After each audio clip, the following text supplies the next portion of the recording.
Hello, and welcome back to Creatives Chat.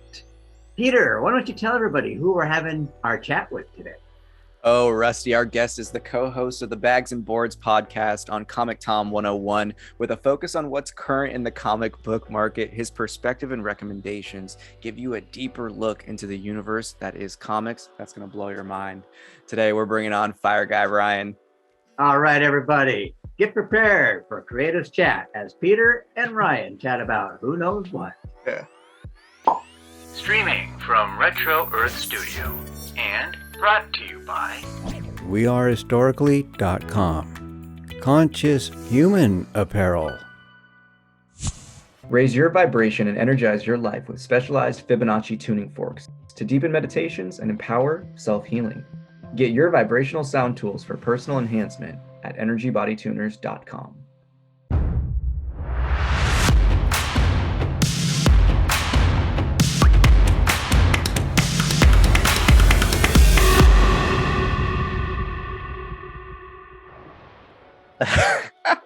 All right, man. Thank you so much for coming on Creatives Chat. How you doing, dude? Good. So I guess we just got to get right into it. Now, the reason why I brought you on Creatives Chat is because I just happen to also just love comics, mangas, like the whole aspect of tapping into the kind of darker aspects of the human experience through just like telling these amazing visceral stories that just kind of get you right in the feels. How did you fall in love with comics, man? Like, what was your origin story? Oh man, comics seem to be like the most recent expression of my love for storytelling and for visual art in general. Like as far back as I can remember, I always wanted to like tell stories and experience as many as I could. As far as comics go, I didn't specifically get into comic books until later in life, which is I've learned is different than a lot of people that I'm associating with in this comic book, YouTube, Instagram world. Most of them were handed books by their parents. They're like, here's my old Spider-Man collection. Read some Spider-Man comics or whatever. But I had to discover them on my own. My parents didn't know or care that comic books existed at all. And so neither did I for the majority of my childhood while I was living with them. I knew they existed. I mean, I watched the X-Men cartoon and the Batman cartoon when I was growing up. And, Oh yeah. I was very into those. And I knew they were based on comics, but I never had access to them. I never felt like I wanted to learn, the backstories and what they were based on and stuff. So it wasn't until the first time I can pinpoint remembering reading a comic was in the DVD of X-Men 2 when that came out. They included like a little miniature comic book inside the case. And I remember reading that and going like, this is cool, but it's also really kind of dorky. It's sort of sacrilege to say because X-Men #1 from 1963, I think it was, is like one of the most important comics ever. There's a lot of stuff that first happened in that issue, but the writing styles of Stan Lee aren't my favorite. I think writing, especially back then, was very clunky and silly and a little goofy. Yeah. And especially today, 60, 70 years later, it does not hold up as well as I think people want it to. So I read that little book and I put it away. I was like, oh, this is kind of lame. And then I kept watching the movies, and that was like my first time I remember reading a comic, but it wasn't until much later that I sought them out on my own. I read something a little more modern and a lot more of an art form, I think, when it comes to the modern era of comic books. So it wasn't until then that I really jumped in. Yeah, when writing kind of transitioned into like we're telling stories. We're really getting deep into like the human psyche and the human experience in a lot of different ways and angles. Because especially back in the day, back in the 60s, and comic books, you bought them at the drugstore with your parents were going there to buy groceries, and there was a little rack next to the checkout counter, and you would just your kids would pick up any random Batman comic, and that would be it. And they were meant to just be read and thrown away. And you get one complete story in one issue, and it's basically like, I think of it like Scooby-Doo. Like you solve a mystery in the issue, and that's it. And it's a fun little experience, but there's nothing grander really happening until they got further into like the 70s and the 80s when comics started to kind of grow up a bit. Ooh, I like that. And that's the key right there is there's that maturation in anything where they kind of make that switch from just making a product to really trying to make something that's going to impact someone and to really dive deep into that. So I'm curious, like, what was the first, I guess you'd say, what was the first read and like who was the first, or maybe even writer that like told a story in such a different angle that you were just like, oh, my heartstrings, like, oh, that got me.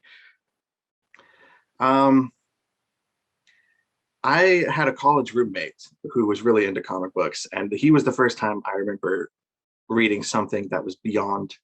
I in between X-Men 2 and my college roommate, I had read a couple of Spider-Man books at the bookstore, and like I had tried a few more comics, but they were still sort of typical superhero stuff, and I Yeah. didn't really know that comics could be something greater. But when I had this friend in college, and he had his own little shelf in our dorm room with some of the greatest hits, I guess, of comic books. So he showed me things like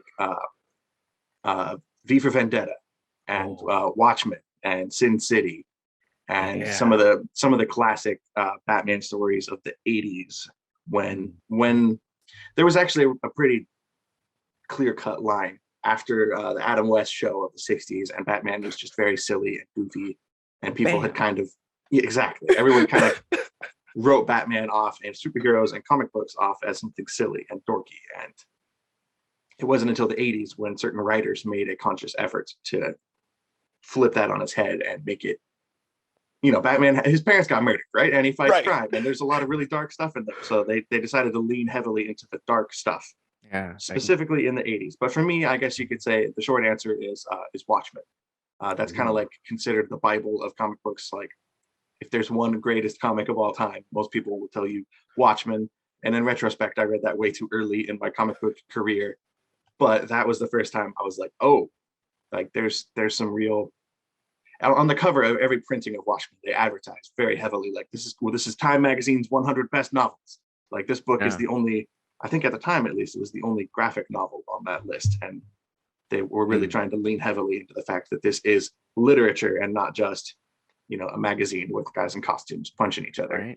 Right. And that's the approach too that I find is always so fascinating when you see the evolution of just the respect I feel all the different art forms have been gaining and all the different types of creative writers. And I got to say, it's pretty dope when you start to see the normality of it and the access of it start to get more widespread, because there are so many different stories and origin stories that are relatable to characters. And I mean, for me, it's just like from my comic exposure to like my manga exposure, like all the different ways you can identify with different people is the fascinating thing when you think of like a main character. It's like, oh yeah, I identify with this samurai from the 1700s. Like, yeah, that's me.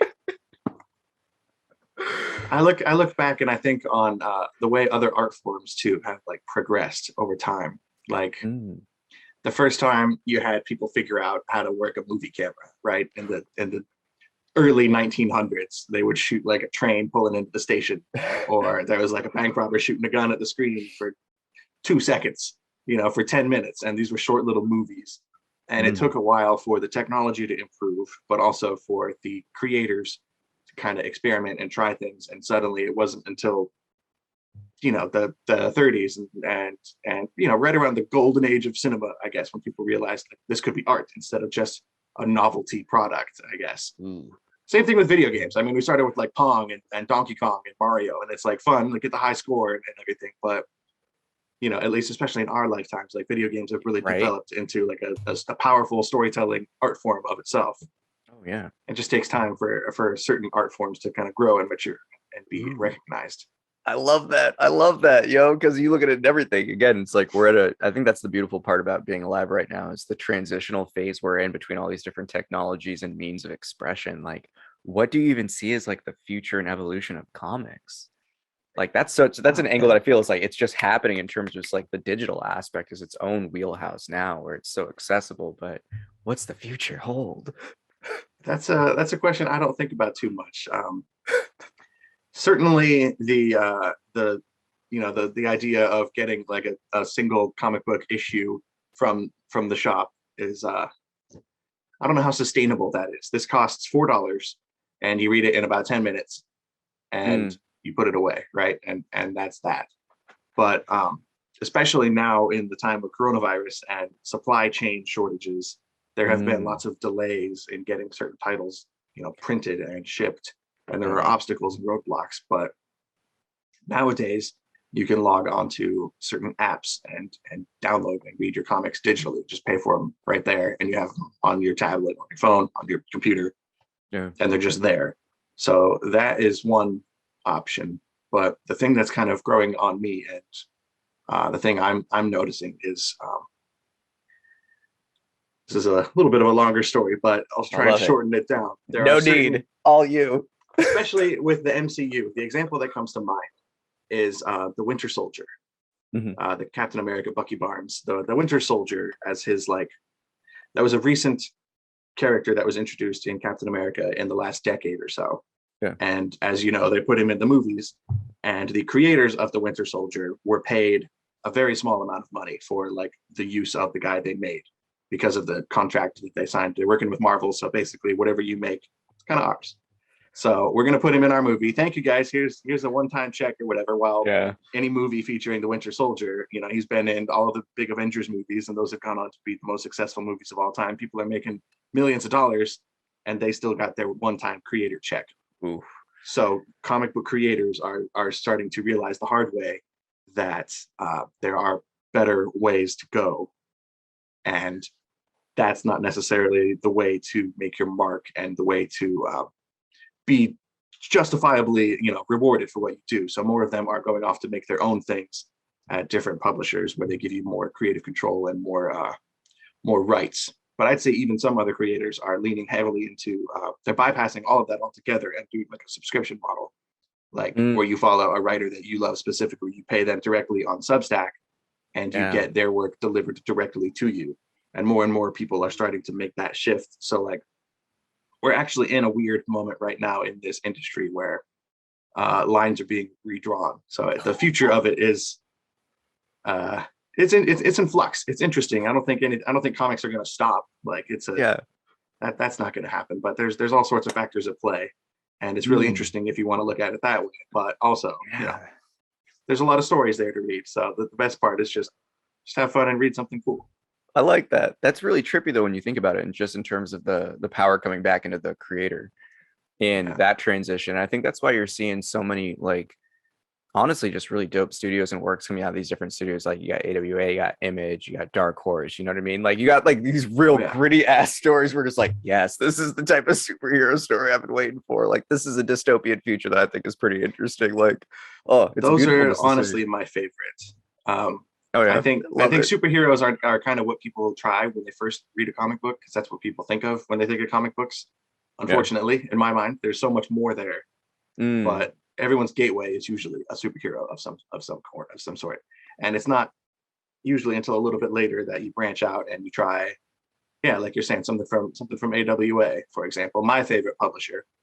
Something a little off the beaten path. Even something like Sin City, that's not a superhero comic. It's definitely a film noir sort of comic. It's a detective story. There's comic books are just like a movie, for example. You can be any genre of a movie. They're not just superhero movies, even though sometimes it feels like that right now. Comic books are not just superhero comics. There's a whole world out there, and the more you stray off the beaten path, I think that's where you find the real gems. So I actually started looking into Not All Robots because I heard your suggestion of it, and I'm liking it. I'm liking it thus far. I'm only one in, but I'm just this is a. So that was a question I had for you, I guess. Then, so for anybody who doesn't know, you and my brother are friends, right? Yeah. And you reached out to him about me coming on here, but apparently you're a viewer of the YouTube channel that I am. Oh yeah, man. Yeah, Bags and Boards, Comic Tom. I always check it out. It's funny because that's one of the things that I used to do for the longest time. There was a stint in my life where I was just too busy. I didn't have the time to read. So it's just all the different YouTubers just all right, so which ones would I be interested in reading? Listen to their first synopsis of the first book of, first chapter of whatever series they're doing their clip on. And I'm okay, I like that one. Don't like that one. Well, I'd be interested in that one. So then I just read them on my spare time. My introduction into comics really was just my love for anime.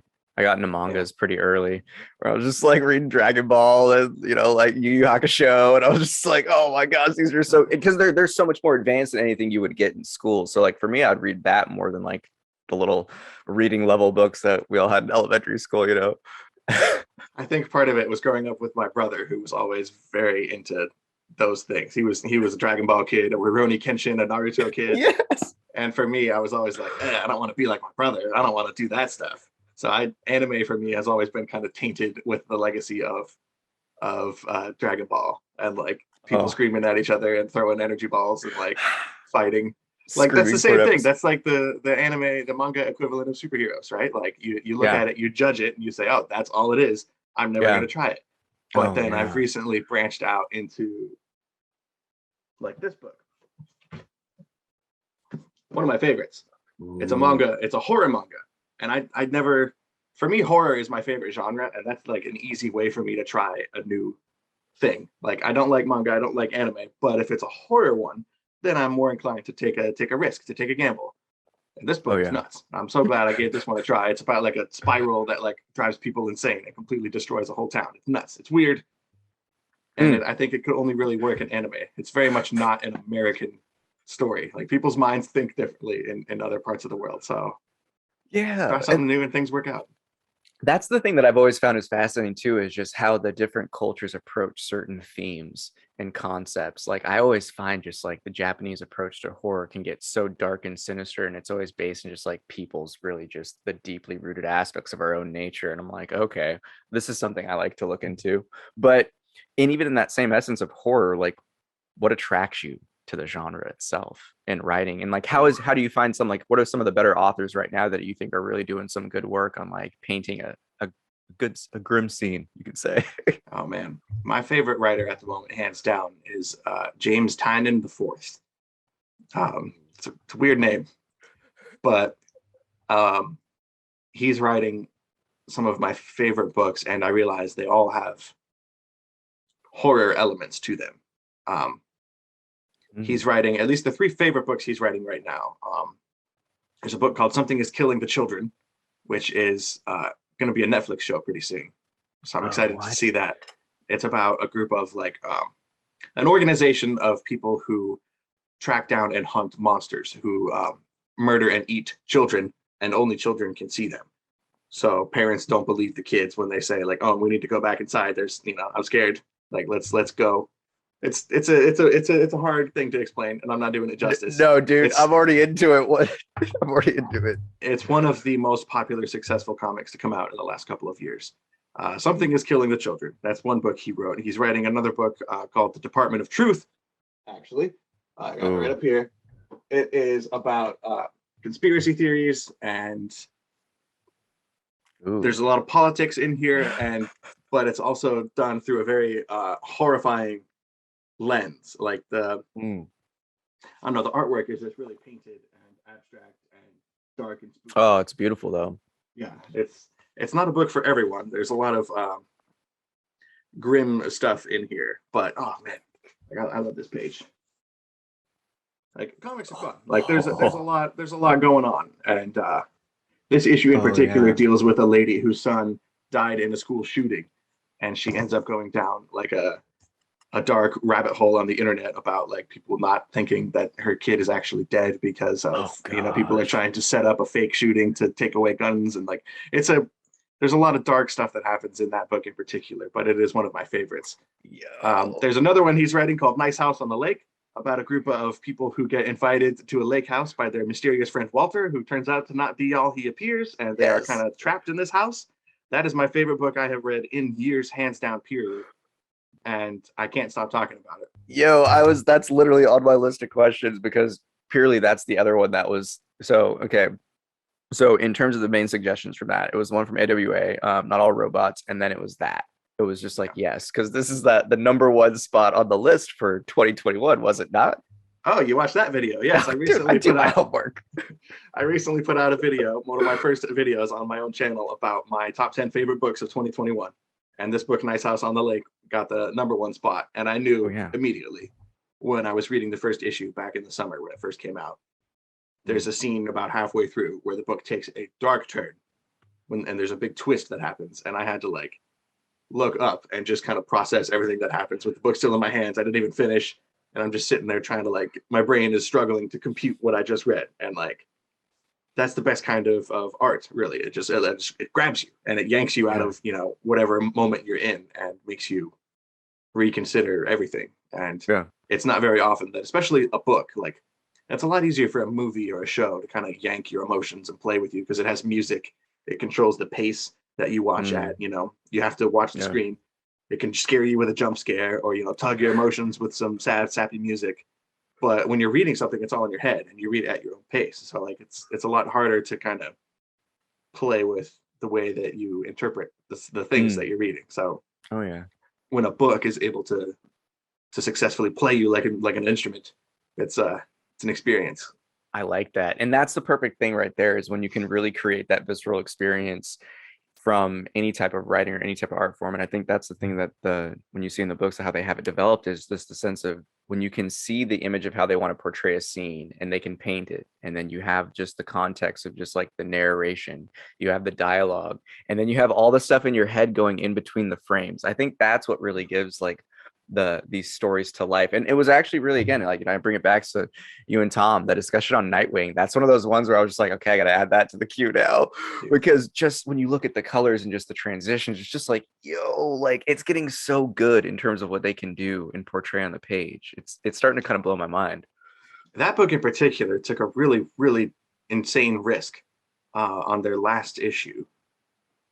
We talked about it in that video, where they had the idea of making the entire issue one image, where when you turn the page, the image wraps over onto the next one, and the whole thing, you just keep following the action in real time. It's hard to describe without any kind of visuals, but a living storyboard.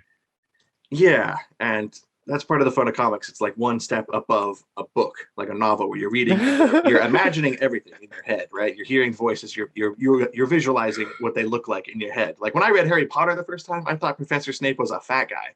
And it wasn't until I saw the movies that I realized he was supposed to be a skinny, sneaky, weaselly little dude. I thought he was this big, fat, greasy professor. And that was just the image I had in my head. So like comic books give you one step above that, where you see what the people look like, you see what the room they're in looks like. You kind of get a sense of their character, but like some of the pace and the sounds and like some of it is still in your head and up to your imagination, but some of it is given to you. So it's a little easier.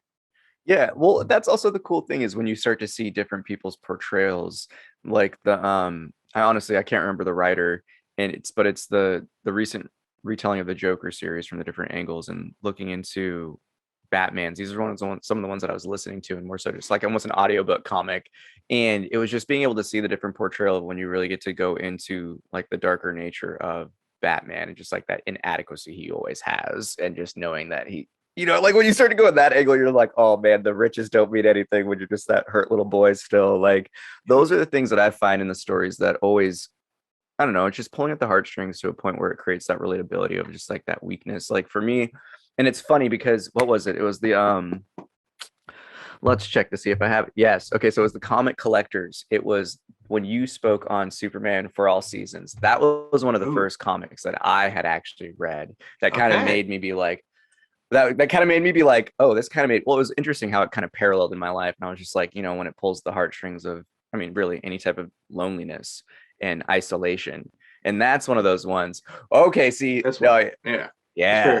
For the record, this is the book he's talking about. Oh yeah. And this is like one of the books that my college roommate had, actually, that I was talking about before. This might be the first one I remember reading where I was sitting through it and feelings. Like this book hits you. Like there's a very strong father-son relationship that's in this story that it does, you don't expect it when you pick up a comic book about a superhero, especially like Superman. Like the fact that there can be this level of emotional storytelling in there is powerful.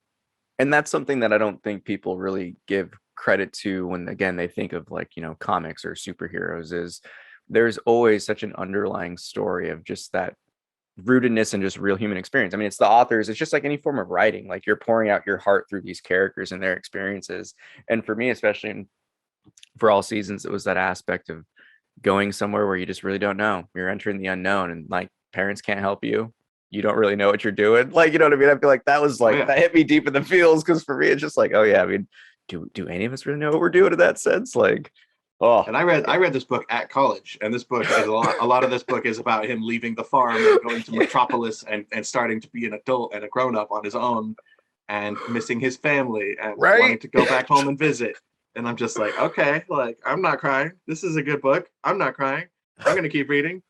Like, I don't know. It's powerful, man. I've always appreciated stories in that way. I think that's part of the reason I love just. I realized looking back, I've spent like my whole life just absorbed in one form of a story or another, whether it's a show or a movie or a single player story based video game specifically. Right.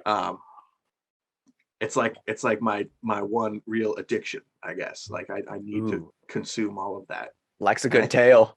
Exactly. And I think it's because there's part of me that's sucking all this stuff in, because in the back of my brain, it's like there's some story in there that needs to come out somehow, some way. I feel the urge in my life at various points to tell my own story. And I don't know how that's going to happen or when or if, but it's there. And I think that's the root of why I am so drawn to kind of trying all of these different things. Yeah. No, I totally understand it. And I think that's one of the things about just being able to collect so many different authors in that sense, of just being able to see the different styles and approaches and angles that they take, even to the same character sometimes. The different, I don't know, it's just, I always call it the different puzzle pieces of perspective, right? You know, you get someone else's, put a little piece, like gets your puzzle piece, your picture is a little bit more clear in that sense. And from there, it just turns into this kind of like, okay, well, how can I express myself differently now? This changes the way I would have expressed it. Like, I like that. And that's the one thing that I'm curious in your own life is, how has this kind of impacted your own kind of yearnings to write, or your own type of perspective, like how you would tell a tale? That's part of what I think about when I think of something like Batman, for example. Over the past 10 years, like, comic writers come and go. Like, you write a Batman comic and you're on the title for a short amount of time. It's a finite amount of time writing a storyline before you have to pass the baton off to someone else. And they tell their story, and then they pass it off and someone else tells their story. And it's kind of done that on and on for 80 years. And so you can look back and get a bunch of different people's perspectives on the same person, on the same group of people, the same characters. Now and then, somebody will create their own character, their own new villain or something, but the general core of that story is all the same. And by using that as an example, by going back and kind of dabbling in certain people's takes, you can kind of start to construct in your mind what works, what doesn't work, what you like. And as a writer, they always say, like, write what you know. And part of that is I've been reading a lot, actually, of James Tynion's newsletters and the things that he thinks in his head when he's writing stuff, and his process. And a lot of times a good idea for a work of art will come from watching something or reading something, and when the story doesn't go in the way that you were expecting it to go, that means that you have an idea. Like, that's really kind of what it comes down to. Like, I like that. If you wanted Star Wars The Last Jedi, like a movie that everybody hated, really, if you wanted it to go a different way, that means you have an idea. And if you really want to, you can sit down and grapple with that idea and write it down and structure it and build it and grow it and make your own story out of that, because it's something that you wanted to see happen. And if you wanted to see it, that means there's somebody else out there who wants to see that same thing. But that's part of where ideas come from. And I think once you take that and apply that to so many different stories, and that's part of the reasoning for trying so many different movies and books and comics. And like, you're absorbing story structure, you're absorbing all of this information. And that's part of my underlying quest, I guess, to kind of learn the foundational stuff, the structure. Interesting. I don't know if I answered your question. Oh yeah, no, I get what you're putting down in a sense. But I guess the angle that I want to take the next step would be, are there any works that you kind of have in the process right now that you're just really starting to get developed? Right before before I jumped on and helped Comic Tom with his YouTube channel back in 2018, I've been working at a hotel at the front desk overnight, and I had a lot of time because not a lot happens until the morning when people wake up and start to check out for the day. So overnight, I'm standing there at a computer, and I would write a lot. And especially near the end, I was working on a screenplay for a TV show that I had percolating in my mind that was based on my experience working at the mall for 3 years or however long that was. I was at the mall for several years, and during that time, I hopped around from working at Cinnabon, working at GameStop, working at Jamba Juice. I had a bunch of different jobs in that, in that ecosystem. Yeah. And you kind of learn all the weird, there's so many characters and weird people and events that happen. And I tried to use as many real memories and real people as I remembered, and make a world, a series based on people working in various shops in the mall and interacting with each other and cracking jokes and like the friendships and all of that stuff. I had a pretty detailed outline and a couple scripts written when Tom reached out and asked for help with his channel. So that kind of took all my creative energy into this screenplay that I was writing and redirected it into comic books and YouTube and being on, I've never really done on camera stuff before. So this was all kind of all consuming when it comes to creative energy. Yeah. So in a one unfortunate way, it has kind of pushed all of my creative creation, storytelling energy to the back burner. And I have been in intake mode for so long that I can feel it in the back of my mind. Like something needs to come out at some point, and I don't know in what form or in what way, or if I'll ever even have that time. Because every Wednesday I come home from the comic shop with a big stack of books to read, and it takes me all week. And then next Wednesday the whole thing starts again. So like, it's a struggle to find extra time in there to do anything, let alone something that requires, writing something good requires a lot of focus and a lot of time and a lot of work. Yeah. And I don't have a lot of that lately. I don't have a lot of spare time for stuff like that. But I do think it's weird, but there's not a lot of structural difference between a film TV script and a script for a comic book. Yeah. So I'm kind of thinking that's an easy transition to make. I might like to try writing a comic, before I die. That would be a fun exercise. Dope. Yeah, that'd be great. And I mean, I think that's the thing right there, where I've always kind of envisioned comics as, again, like a more detailed storyboard, just like it's just snapshots of the film with a few summary notes and panels to keep you connected throughout. And that was one of the things that always got me into like, film and all the different types of, like performative arts and creative expressions like that. But it's just the ability to really make it your own. I think that would be something that'd be like amazing to see, something like that, like the Mallrats, but like its own amplified modern day adaptation. Just like, I need to watch that movie and make sure I don't step on any toes. I never saw Mallrats, but I just remember thinking like, this is too interesting of an idea. And I had so many, I don't want to say good memories of working in the mall, but so many distinct, strong memories of working there, of the people. I had a couple weird encounters. There was a lady who came up to Cinnabon and pulled the money to pay out of her lower lip. She kept her money in her mouth. And I was like, I'm not going to touch that. Like, what do I do? And just thinking about that is like gold. Like, oh man, that needs to be told. That's a story. And like, there were so many of those that were just absorbed over the years. And like, that story is still sitting on my computer. So like, I don't know if I want to do anything with that in particular, but the experience of just tinkering with that, night after night at the hotel was fun. And I kind of would like to try doing something like that again. And it's a lot easier to write an issue of a comic book than it is to make a show or a movie. But I don't know any really creative artists who would be down to draw something like that. I don't think it would be too hard to find somebody, but it's a collaboration. And I like to think of a creative team who make a comic book kind of like a band. Ooh, like you gotta have a group of people who are in sync, who are working all together to craft something together. Yeah. And it's hard to find the right magical combination to really make it work. Ooh. Not that I haven't tried, which I think is part of it. But see, I think that's the beautiful thing about life and how everything kind of plays out, where it's you look at the aspect of the unknown and where life can take someone. And, you know, you fast forward in those time skips from the past, you know, working at the hotel to now, consuming all this content, creating content, now having these ideas waiting to just burst out in the network. That's probably the most optimal for this type of team building. Pretty dope.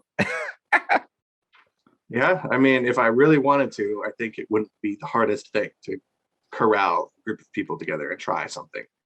And Tom and I have had a conversation too about that very thing recently. So I think there's something. Who knows? That's all I'll say. Yeah, we'll see what happens. Leave it in the burner. I love it. Yeah, that's the coolest thing, though. In terms of just the evolution of even being able to collaborate and work. I think that's also, I'm sure that you mentioned it earlier and how there's delays in terms of getting different works out just because of all the shipping and all the Rona. But that aspect of just being able to do things like this, you know, being able to converse across a country, being able to converse across a state, like these types of conversations, these types of works can be done all across the globe now from a team. And as long as we're sitting in our own frames, you know, in our own comfort of our own homes, like you can only see from the chest down. Right. You know? I'm actually super ripped under here. You just can't tell because it's under frame. I love it. But it's dope because like there is so much potential at just the works. And that's one of been the cool things for me is seeing more of the community starting to get built. And like everyone always I feel like there's always one human theme, is just loneliness, you know, and feeling alone, right? It's especially strong with comic readers. Right. It's just now starting to get kind of cool in a sense, but mostly, at least for people growing up in this hobby, saying that you read comic books is like an invitation to get shoved in a locker or something. Like it's not like a cool thing, especially in school when you're growing up, to be the comic book kid. It might be cool now. I don't know. I'm not in school, but like it might be cool now. I was also not a comic kid in school, so I can't say for sure. But yeah. I'd learned that while working at the comic shop now too. It's like you get a lot of people who come in and they pick up their comics every week, but they also just like to kind of hang out and talk. And it's like, I think part of the reason this comic book community has grown so much on YouTube and Instagram particularly is because it's a reading is kind of solitary, right? Like you don't really read with people. And if you do, you're quiet and you're not talking to each other. And it's hard to find people who have the same interests and can have a conversation about it. So when you go to a comic shop where there's a bunch of people who are into the same thing you are, it's easy to linger and have conversations and banter. And it lends itself well to the online arena where you seek out people who have your interests who may not be nearby you. Yeah. And that's an interesting aspect right there, is just the experience of working at the shop. So when you're versus, buying things online, just having like the digital experience, but actually being there in person, physical copies, like how is that experience of just being able to see people continue that like passing of the torch from generation, you know, first timers, like how's it been? Any interesting perspectives? I'm actually really enjoying working in a shop. I only do it 2 days a week, but I'm there on the day new comics come out and the next day. So I see people every week coming in for their stuff. I get to, I also been reading the stuff that comes out every week. So I get to have conversations with them. Like, what'd you think of this book? Oh, you should try this. And I have formed relationships with a lot of these people. Like a lot of my closest friends I've made in the last year have been at this shop. And we've talked about, you know, I know you've read this. I know we both like this book. I think you should take a chance and try this other book, maybe written by the same guy, or it deals with some of the same themes. And I've noticed recently that it's weird, and it's kind of something I've always wanted, but it's only happened recently. But people are starting to trust my opinion and like my taste and my recommendations.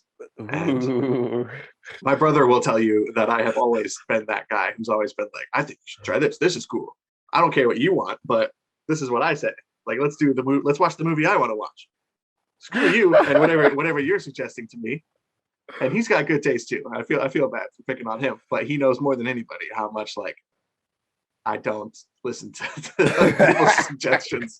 And I'm always the guy who's like, I know better than you. you're gonna like this. Sit down and watch this movie. Mm. He's always tried to get me to watch, like, recently it's been like Train to Busan. He tells me I'm really gonna love that movie. I haven't watched it yet, but he keeps giving me crap for it, and I'm going to. I just haven't yet. Ooh, see, this is one of those ones where, I mean, if I had to give a recommendation for, I think probably like the manga that you would like, and it's probably one of my favorites, Berserk. I've heard a lot about that recently. Dude, I think, well, the author recently passed away. Yeah, I heard that too. But like, and the story is still like, how's it gonna end? You know, but that is probably the one that like, Okay. I already know that like, it's right I up your think alley. one of my things about manga with superheroes, with something like Superman or Batman, there's 80 years worth of backstory, and like you can't start at the beginning and read the whole thing. Like that's just not really possible, right? It is possible, but it's going to take years, and it's going to be a pain in the ass. So it's easier for a book like Batman to jump on and just read one writer's run on the comic, and it'll be a couple years worth of comics maybe. But for something I've always seen, whenever I go to like Barnes and Noble and I see the manga section, and you look at Berserk, for example, or any manga, a whole shelf, the whole thing, and it's all the same writer. You have to start at the beginning, and it's such a big commitment, and like I don't know where to begin. Oh, that's why I really liked this book Uzumaki by Junji Ito, like the horror book. This is one thing, like that's it. That's one book. I assume this is maybe 2 or 3 of those smaller manga size paperbacks that you get, but it's done. It's one and it's done. So maybe I'll read a couple trades or collected editions of Berserk and see how that goes. Oh, but I have too much of this. I have a strong completionist streak, so it's like when I want to try something, I have to do the whole thing, and that might get me in trouble. That would definitely get you in trouble, man. I've heard nothing but good things about Berserk from the people who have read it. Oh, and that is probably my next foray in general into like terms of types of storytelling. The world of manga as a whole is basically untapped for me. I don't have a lot of knowledge, so I need to. I have I don't know. It's the whole thing. There's no easy way for me to get to it all. Oh, I love it. That's the thing right there, though, is there's so many different ways that you can see storytelling has been adapted and changed. And I think that's one of the things that I've seen in the manga aspect, because even ones like Attack on Titan, like that also wrapped up, it's like those volumes are significantly shorter compared to like, you look at like a Naruto or like a Bleach, and it's just like, they're still going on, you know what I mean? Like, and that's the thing that I've actually seen in transition between comics too, is just the arc, just telling an arc. Just giving a writer, giving a creator just one opportunity, just like you get 4 books, you get 6 books, 8 books, 10 books. Like, here's your story. That's why I like AWA. Yes. That's why AWA works. They have specifically leaned into stories and they tell you right on the front, issue number 1 of 4. So going in that this is going to be a short 4-issue story. You're not signing up for years and years of something that may never end, like The Walking Dead. It just kept going and going and going and going. Yeah, and I love stuff that ends, and that is a contained story. So now, especially now that Berserk probably, I don't know what will happen. I don't know if it's over. Did he finish writing it? I think it's one of those, he finished a lot of it and like maybe storyboards. He didn't finish personally writing everything, but they kind of know the direction. So it will end. It's not just going to keep going by someone else. Yeah, they're going to end it. Okay, that's probably better. Yeah, that'd be kind of weird. I never liked that. It happens in fantasy books a lot, when like the writer writes 14 novels and then dies, and then you get someone else to come in and write the last 2 or something, and it's like time skip. What? No. Yeah. What did you just like? What type of plot hole did you just try to use and just get through this? Just wrap it up. But that right there, though, I think that's the evolution of storytelling that I'm starting to really enjoy more. Is that, I guess, like that contained closed story. Like, we're closing the loop. I don't need and I hate to bash it, but it's like every movie I feel the past like 10 years maybe that's been like a big blockbuster has been something related to comics, like the MCU, something with DC, but like, and they've made this expectation of like, hey, so what's after the trailer? Like, right, let's sit through the credits and watch the next thing, and like the story's over. Teased. That's one of the reasons, even though it's a kind of troublesome movie, I really like the movie Joker. even it's a comic book movie, Yeah. but it is contained.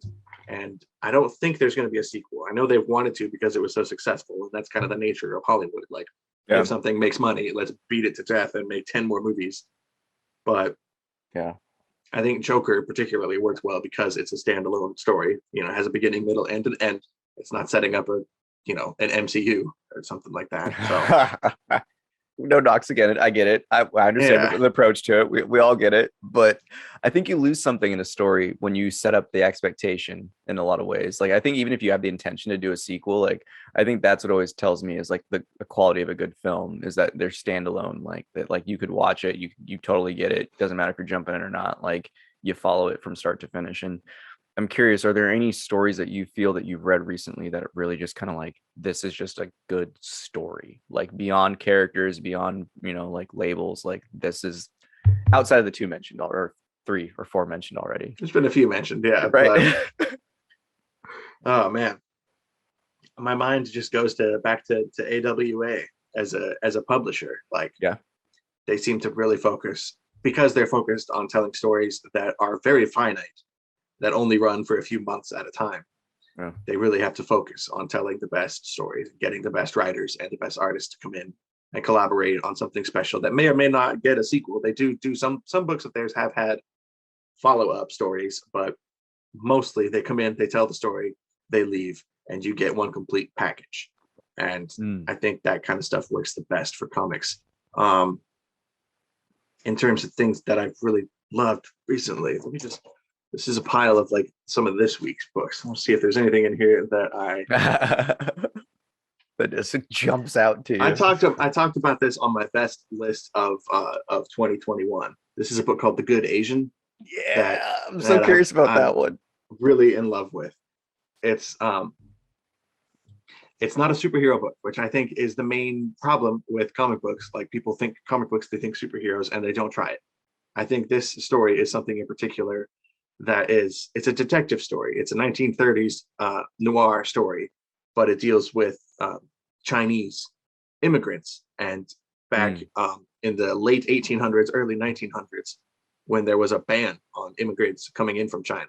So it's kind of timely and relevant, dealing with a group of people who are not allowed to come into the country. And politically, it has echoes in the modern era. Ooh. So it works on that level, but it's also just a classic detective story about a guy trying to find a missing person, and just it's like dropping a rock into the water and seeing the ripples, like the rock in the water being, I need to find this missing person, and just the way the story grows and morphs from that into something you really don't expect.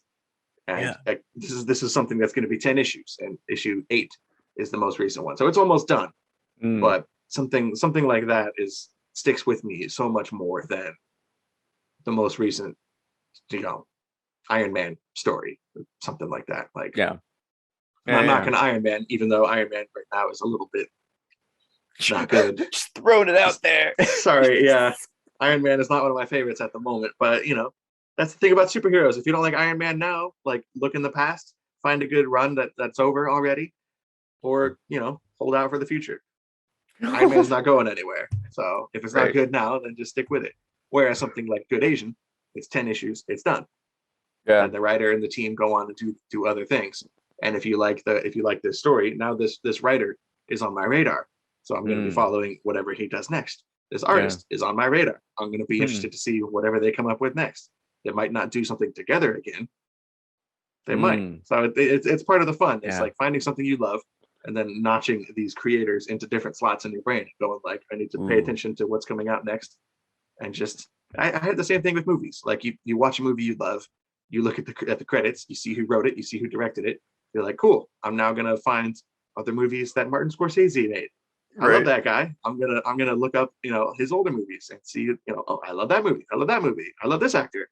And you just fall down the rabbit hole of like creatives. It's a lot of fun. Yeah, and that's the kind of the magic that is the creative process, is when you really do, when you're able to find a good team that is able to kind of really give out a nice portrayal of something. And I think I know that'd be a video that I'd watch, just in terms of just like diving into the rabbit holes of different teams and duos or networks. I have specifically thought about that exact topic best creative teams in all of comics. And actually, Yes! I hate to hold this book up again, but this is written by Jeff Loeb and drawn by Tim Sale. And the two of them together have made some of the most classic comics in history, really. They've done some really good work on Batman, especially back in the 80s. But Batman, Superman, they've done the Hulk, they've done Spider-Man, Daredevil, Captain America. They do a lot. It's all really good. They would probably make that list. Yeah, I think speaking of Daredevil, that's probably one. If we want to look at modern things, I think that's probably the one modern team in like Netflix that really did justice to Daredevil in terms of just like how the action should always be like portrayed and just. Oof. Come on.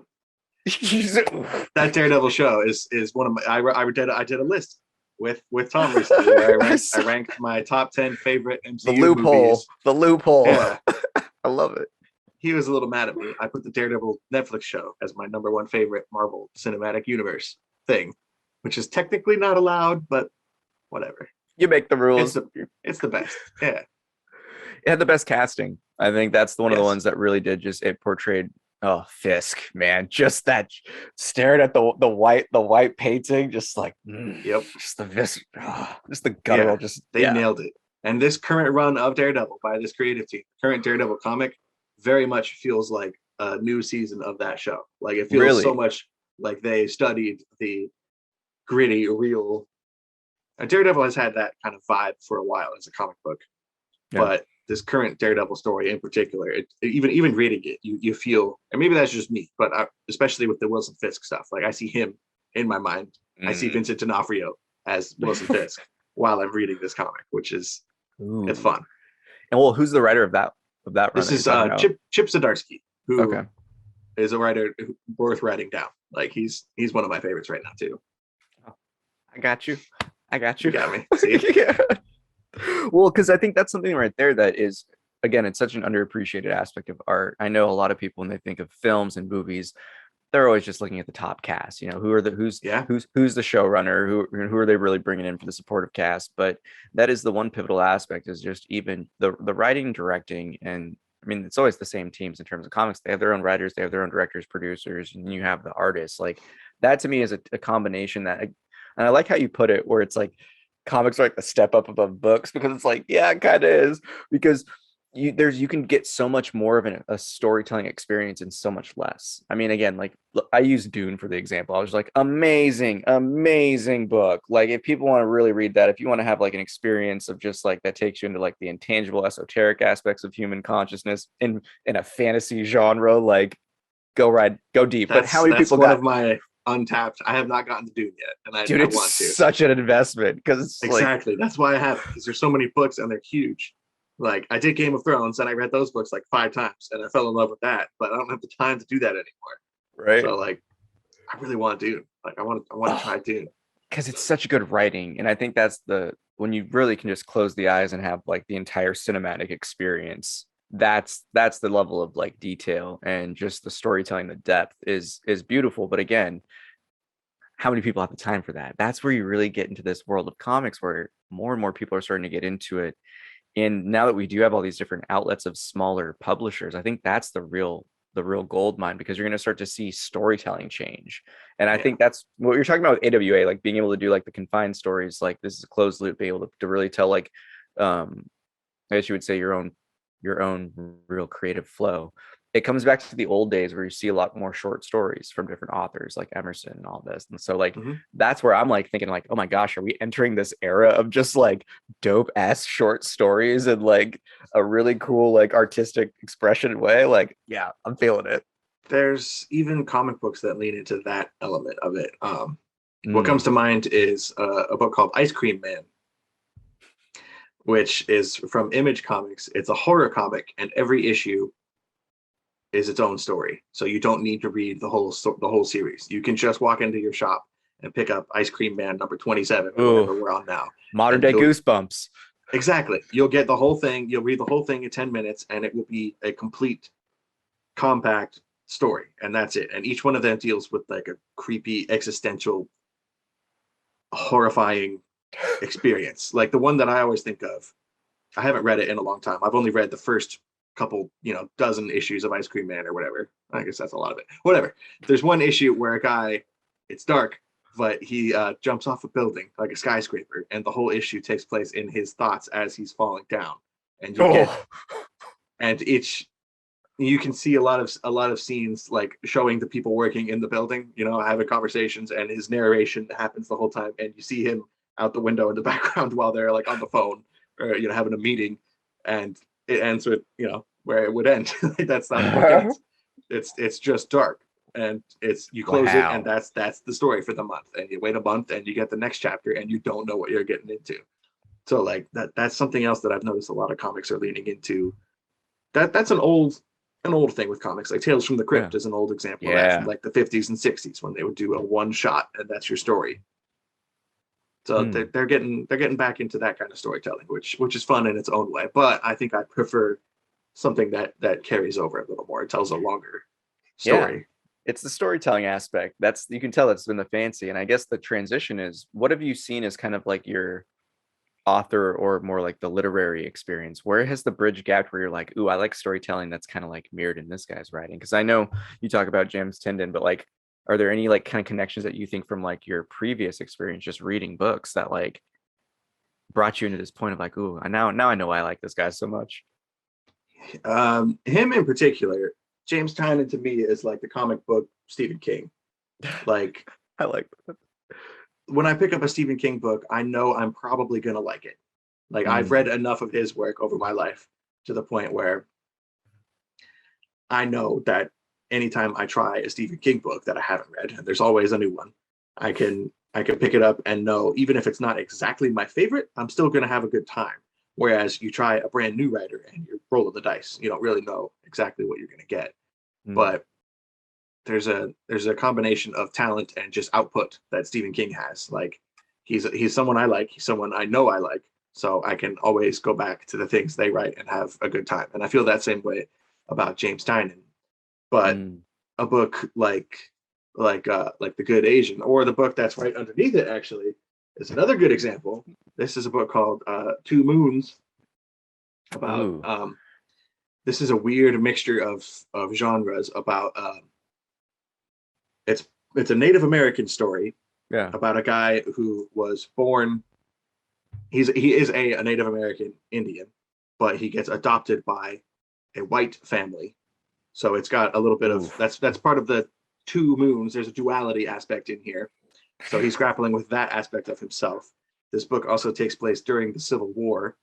So he's a soldier in the Union Army in the Civil War. So he has to deal with being around all of these people who are fighting for freedom, but are still not really friends with him. He's got that duality and that struggle, but he's also grappling with supernatural stuff, like parts of his family members of his ancestors were kind of like shamans, and they had a deep communion with spirits, and there's just so much going on, and it's written so well, and the art is beautiful, and just like something like that is an experience that this is a book I talked about on the channel with Tom actually a while ago, and it's something that I don't think he liked as much as I do. It's a book that you can't really recommend to a lot of people because it's not for everybody. Like I don't think you have to really appreciate the kind of all of the different layers in a book like that, and it's a slow burn. And reading something month after month after month, it takes a long time for the next chapter to come out. So you really have to be into it to stick with something like that. Ooh, well, I guess we got to say, speak of it, Ryan, I need you to stick around for the after show convo. But before we part, do you have any words of wisdom for our listeners? Words of wisdom. Oh man. Don't be afraid to try something new. Ooh, it's hard. It's kind of hard in this day and age to find spare time to your entertainment time is valuable, I think. And choosing what you spend your free time to do is a whole thing. But try a comic book, try some manga, give something new a try. I don't think a lot of people, I think more people need to dabble in this world in general. So that is my word of wisdom. I love it. Google it, find a comic you want to read, or ask me on Instagram at FireGuyRyan. Yeah, that's another thing too, where it's like, let's get some more live recommendations going every day, every week, once a month. Let's get it. All right. Well, thank you so much, Brian, for holding on the show. Roll the outro. Thanks again to our sponsors for making this show possible. Thank you, We Are Storkly, for your conscious human apparel. Shop online at wearehistorically.com. Level up your life and raise your vibration with specialized Fibonacci tuning forks. Get your vibrational sound tools for your personal enhancement at energybodytuners.com.